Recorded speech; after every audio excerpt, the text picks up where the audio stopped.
muchísimo gusto saludarte, Enrique González Muñoz, presidente de la Cámara Nacional del Autotransporte de Carga, la Canacar. ¿Cómo estás? Muy buenas noches. Muy buenas noches, David. Saludo a ti y a todo tu auditorio. Enrique, ¿cómo han vivido los agremiados a Canacar toda esta crisis de abasto de combustible? Si quieres, vamos analizando todas las facetas que ha tenido para ustedes. Pues mira, es preocupante porque nosotros, obviamente, al ser parte de la cadena de distribución, producción, comercialización, pues hemos visto una afectación en nuestra actividad cotidiana, ya que no se está comercializando, produciendo, del mismo modo que se venía haciendo cuando la actividad estaba operando.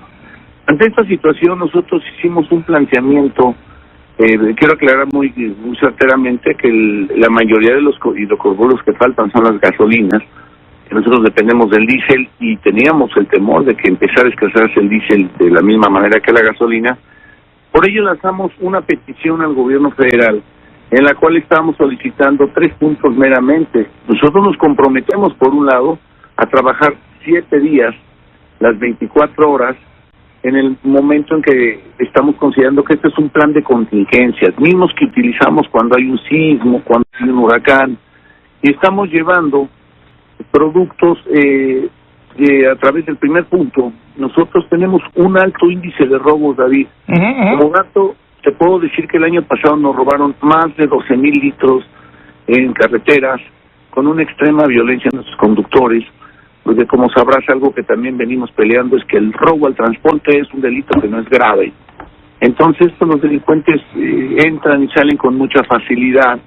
Desgraciadamente, hay zonas en las que no podemos circular más que de día. Nosotros, con Policía Federal y Sedena, a través de una coordinación del doctor Alfonso Durazo, logramos establecer un compromiso de operar las 24 horas aún en esas zonas donde se presentan robos. Lo hicimos. También solicitamos a Pemex Logística un menor tiempo entre la carga y la descarga, entre los centros de almacenamiento y de distribución de Pemex. Esos se encontraban antes de la contingencia entre 72 y 18 horas. Es mucho tiempo, ya que cuando están operando lo que son las jorobas, los batines de descarga, este movimiento se puede hacer en 4 horas. Pemex Logística se comprometió en una reunión en la que estuvimos el viernes. Julio Scherer, estuvo Alfonso Durazo, estuvo el director Octavio Romero, el director de Pemex Logística, representantes también de Kansas, de Ferronales, de Ferrovalle, y nosotros como transportistas, no únicamente la Canacar como institución, sino que también algunos de los empresarios especializados en este sector. Se logró establecer este compromiso, y el último era con Pemex Distribución, de que ante la contingencia, para ahorrar tiempo, pedíamos que llegáramos directamente a las estaciones de servicio en las que sí pueden llegar nuestros camiones, que son doblemente articulados. Es a las orillas de las ciudades o en las avenidas principales. El caso, yo puedo hablar de 2 ejemplos, León, Guanajuato y Guadalajara, Jalisco, que hay terminales que tenemos detectadas, estaciones de servicio, que sin problema puede llegar el camión y no generar un problema de tránsito. Estas medidas nos permitían a nosotros comprometernos a mover más de ese 30% que se mueven autotanques en México, llegar a mover el 50% o un poco más. Y yo creo que en estadística, en la contingencia, le hicimos un corte de lunes a martes. Y te pongo como ejemplo 2 estados, por ejemplo, Jalisco el día 15 ya tenía un 79%, el día 16 ya tenía un 84% y el 17 de enero un 79%. Guanajuato tenía un 64% el día 15, en el 16 tenía el 50% y hoy tiene el 71%. Lo grave es que se sigue viendo que tenemos filas largas, que no hay centros de, por ejemplo, estaciones de servicio operando con regularidad, y la gente pues sí nos hace un llamado diciendo que no es fidedigna la información que proporcionamos. El grave problema que tenemos, David, es que nosotros estamos cuantificando este servicio de centro de almacenamiento a centros de distribución. Y si en el centro de distribución no sale el combustible, pues es obvio que sigue el problema. Pemex Distribución no ha podido darnos todavía todos los que nos comprometimos, las 4 partes, Pemex Logística, para así entenderlo, Sedena y Policía Federal, Canacar con el tiempo que vamos a extender, hemos cumplido en partes, y quien no ha cumplido 0 partes es Pemex Distribución. Es algo que ayer, en compañía de nuestro presidente nacional de Comecamín, representantes de otras cámaras que también llevan efectuado su operación, se lo planteamos a Octavio Romero, situación que quedaron que hoy o a más tardar mañana nos estarían proporcionando esas estaciones de servicio y paralelamente a esto algunos ductos que llegan a restablecer su actividad para acabar con este problema que hoy nos preocupa, que hoy nos ocupa y que la verdad es que tenemos miedo de darnos un balazo en un pie porque se empieza a faltar también el diésel. Yo no quisiera saber qué puede llegar a pasar en el país, dice el turbocine. Sí, porque ya estaríamos en un problema mayor. ¿Cómo calificarías la actitud? Y yo creo que lo dices bien, yo creo que el consejero jurídico de presidencia, Julio Scherer, que las autoridades lo han hecho bien, pero ¿cómo calificarías tú el trabajo del director de Pemex?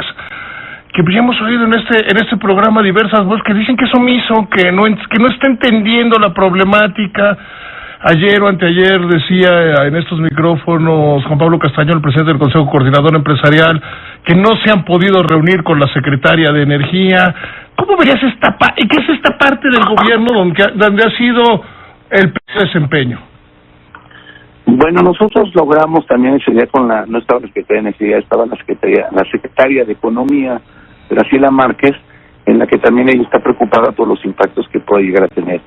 Sí, siento que el director Octavio Romero, estamos, o sea, a nuestro modo, pues tenemos que apoyarlo y asesorarlo, como ya no únicamente como transportistas, David, sino como asesores logísticos. Desgraciadamente ha surgido una serie de temas que a lo mejor la información no ha logrado fluir en él. Le digo ayer curiosamente, dejemos que la información fluya, no que influya, y se llegó a pensar en medidas de que hay que comprar más pipas. Yo tengo un cuestionamiento, David. Si tenemos cuellos de botella, todavía en Irapuato tuvimos el problema hoy de que tenían el autotanque 72 horas y no tenían la capacidad de descargarlos y fueron expedidos a Morelia. Si esto lo hacemos el primer día en Morelia, ya desde ayer o antier el público ya estaría recibiendo producto. Entonces siento que más que todo me tocó llegar en un periodo muy reducido de tiempo a tener que tomar grandes decisiones. El tema de las medidas que tomó el gobierno del control de Huachicol, pues la verdad es que es una medicina muy amarga pero la medicina era muy grave. Nosotros éramos de los sectores que más pedíamos a la administración anterior y a esta tomar ya una medida a esta situación tan lacerante. Entonces creo que aquí lo que sí tal vez pude percibir es que faltó planeación. Esta estrategia que propusimos nosotros, tal vez nos lo hubieran propuesto ellos antes de iniciar con esta operación. Pero el hecho es que hablar para atrás ya no tiene caso. Hoy debemos comprometernos hasta donde nos sea humanamente posible a restablecer lo más pronto el suministro de combustible, porque ya genera un ambiente de desánimo. Yo te puedo decir, yo soy de León, Guanajuato, hay una feria histórica que es en los meses de enero. Es sumamente triste ver los números tan paupérrimos que tenemos de visitantes, de gente que habita la feria. Incluso ni la gente de la misma ciudad de León quiere ir, porque pues entran en una campaña de concientización de no utilizar el automóvil el fin de semana o en días de descanso. Entonces esto afecta. Te hablo de un ejemplo, también en Guadalajara puede haber... No, pero yo te diría, y perdona que te interrumpa, yo algunas veces en mi infancia tuve la oportunidad de ir a la Feria de León, una feria bonita, una feria que nos decía también aquí hace unos días el presidente de los empresarios de Guanajuato, que el presidente de Coparmex de Guanajuato, que pues, esperaban que se les cayera nada más 40%, ya 40% es un fracaso. Las medidas que tomó el propio gobernador, decir, no vamos a cobrar la entrada, pero pues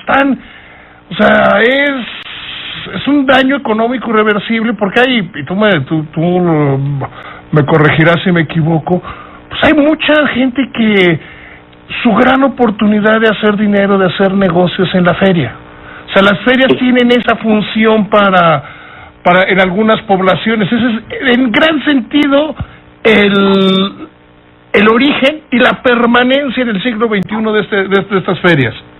Exacto, porque hay gente que planea en base, micros, pequeños empresarios planean en base a lo que expone y vende en esta feria, que tal vez no quiero quedar en discusión que la de abril de Aguascalientes también tiene un espíritu diferente, pero tal vez sí creo que si no es la más grande de México, es la segunda más grande, y la derrama económica, las instalaciones, pues hay gente que prepara incluso toda su actividad anual, está preparando en base a ello. Imagínate qué manera de empezar el año, buscando la empatía, ¿no? Ese es un ejemplo, te repito, de tantos, ¿no? O sea, el del guacamole que no va a haber en el Super Bowl, son situaciones que nos afectan.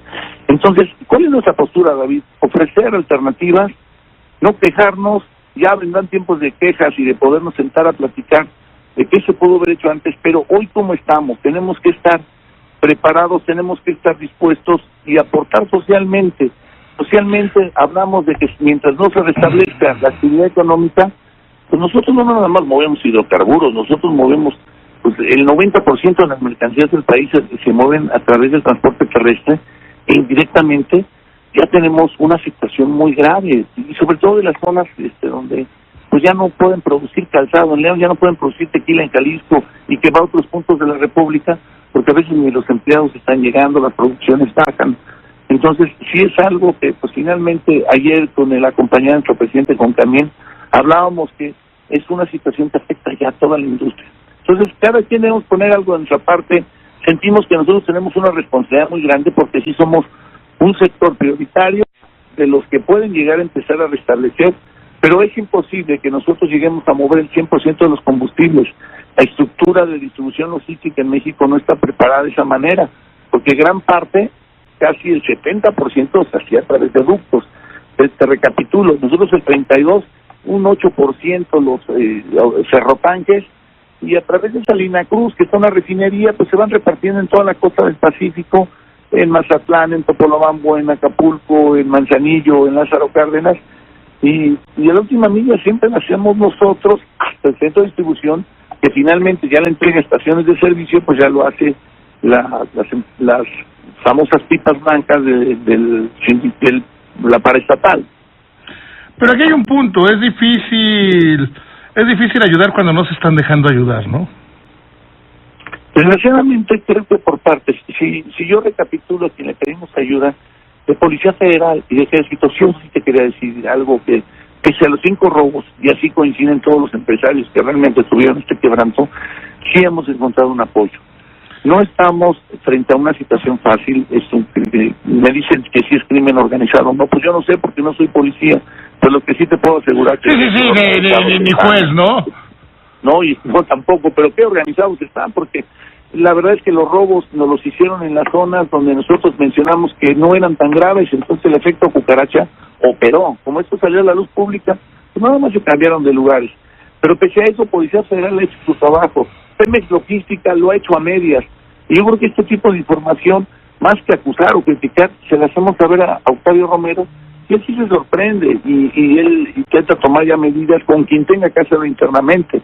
Entonces, sí es algo muy preocupante. Entonces, Pemex, si lo vemos por partes, Pemex Logística, pues le pondríamos un 7, pero si hablamos de Pemex Distribución, le ponemos 0, no ha hecho nada desde el plan de contingencia, y tú lo sabes, David, si ya llegan directo a las gasolineras los camiones, vamos a ahorrar mucho.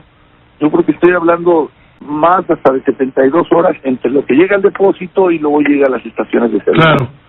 Enrique, te agradezco muchísimo que me hayas tomado la llamada, me resulta, al auditorio también, supongo, le resulta muy esclarecedor lo que dices. Te mando un abrazo y volvemos a hablar pronto, esperemos que ya hablemos de otros problemas que tiene el transporte, como son los robos.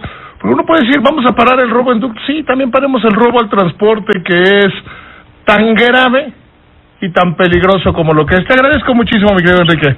Estoy para servirte, David, y te doy un dato concreto. Hoy la administración de riesgos en transporte cuestan 92.500 millones de pesos. Es el 0.05 del Producto Interno Bruto. Imagínate canalizarlo para capacitación y profesionalización. Sería una maravilla. ¿Por qué no volvemos a hablar pronto ya cuando pase esta crisis? Que estamos emplazados para hablar de las cosas importantes de este sector. Te mando un abrazo, Enrique, que te vaya muy bien. Un abrazo igualmente, que estés muy bien, David. Hasta luego. Buenas noches, así es, auditor.